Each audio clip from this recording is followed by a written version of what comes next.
اب میں آپ کو توجہ دلانا چاہتا ہوں، ایک تو گوتم بدھ کا فلسفہ، اس کے فلسفے کا مین تھیم یہ ہے سروم دکھم، آل از پین، آل از سفرنگ.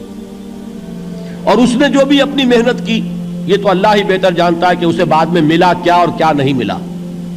ایک بات آپ سے عرض کر دوں، گوتم بدھ کے بارے میں ایک بہت جید عالم میرے نزدیک بر صغیر پاک و ہند کے علماء میں جو اس صدی کے علماء ہیں ان میں ان کا بہت اونچا مقام ہے، مولانا مناظر احسن گیلانی رحمت اللہ علیہ.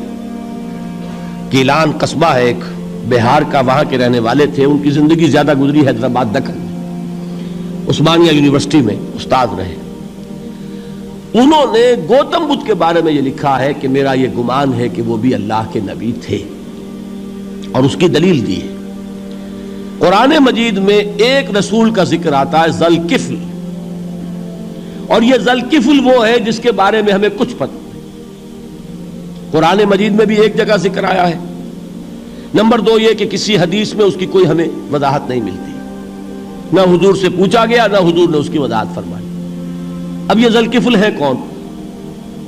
تورات میں جو نبیوں کے نام آتے ہیں ان میں سے کسی نبی کا نام ذوالکفل کے آس پاس نہیں بنتا کہ یہ سمجھا جائے کہ یہ اس نام کی بگڑی ہوئی یا بدلی ہوئی شکل بن گئی ہے.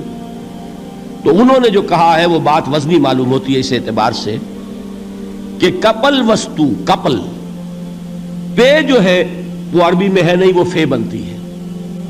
تو ذوالکفل کے معنی کفل والا، اور یہ کفل جو ہے کپل، کپل والا، جس کو ہم کہتے ہیں کپل وستو کا شہزادہ.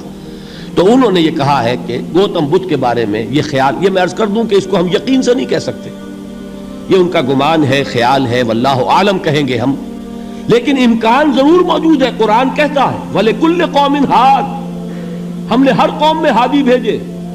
وَإِن مِّن قَرْيَةٍ إِلَّا خَلَا فِيهَا نَذِيرٌ، کوئی بستی ایسی نہیں دنیا میں جس میں کوئی نہ کوئی خبردار کرنے والا نہ آیا ہو. تو یہ ممکن نہیں ہے کہ وہاں نبی نہ آئے ہوں، لیکن ان کی تعلیمات اتنی بدل گئی ہیں کہ ہم ان کو پہچان نہیں سکتے. حضرت مسیح علیہ السلام کی تعلیمات اگر عیسائیوں سے ہم سمجھیں تو کبھی بھی انہیں اللہ کا نبی نہیں مان سکتے. یہ تو قرآن مجید میں آ کر حضرت مسیح علیہ السلام کی اصل حقیقت ہمیں پائی، ورنہ تو خدا کا بیٹا ثالث و ثلاثہ ان کو کیسے ہم مانتے ہیں؟ لیکن یہ کہ قرآن نے بتایا. تو جان لیجئے ہو سکتا ہے کہ گوتم بدھ بھی اللہ کے نبی ہو، لیکن ہو سکتا ہے کہ درجے میں کہیں گے، یقین سے نہیں. بہرحال گوتم بدھ نے اس دکھ، رنج، صدمہ، غم جو انسان کا مقدر ہے اس کا مشاہدہ کیا، اور پھر تپسیائیں کی، علم حاصل کیا، رشیوں منوں کے پاس گیا. اس نے کوشش کی کہ معلوم ہو سیلویشن کا راستہ کون سا ہے، اس دکھ سے نجات پانے کی کوئی سبیل بھی ہے کہ نہیں، اس غم سے، اس نجات سے، اس اندوہ سے انسان کسی طریقے سے چھوٹ سکتا ہے یا نہیں. اسی کو سیلویشن کہتے ہیں انگریزی میں، اسی کو ہندی میں نروان کہتے ہیں، اسی کو عربی میں نجات کہتے ہیں. ان النجات معلقۃ بمجموع هذه الاشیاء. میں نے امام راضی رحمت اللہ علیہ کے الفاظ میں آپ کو وہ لفظ بتایا، نجات کی راہ.